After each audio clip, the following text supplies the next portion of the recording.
Günaydın, iyi haftalar kliniğimizdeyiz. Horlama ve uyku apnesi hep böyle üzerinde durduğum, çok önemsediğim rahatsızlıklardan bir tanesi. Dün akşam yine Yozgat civarında bir kaza oldu. Evet, Aslında baktığımızda trafik kazalarının en büyük nedenlerinden bir tanesi ne? Uyku apnesi. Avrupa'da, Avrupa Birliği uyum sürecinde aslında bütün uzun yol şoförlerine uyku testi zorunluluğu var.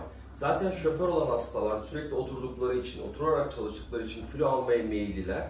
İsterse dünyanın en iyi sürücüsü olsun, en iyi profesyonel olsun, rallici olsun, uyku apnesi varsa içinin geçmemesi mümkün değil. O yüzden özellikle uzun yol şoförlerine, uzun süre araç kullanacakların uyku apnesi konusunda çok böyle titiz olmaları gerekiyor.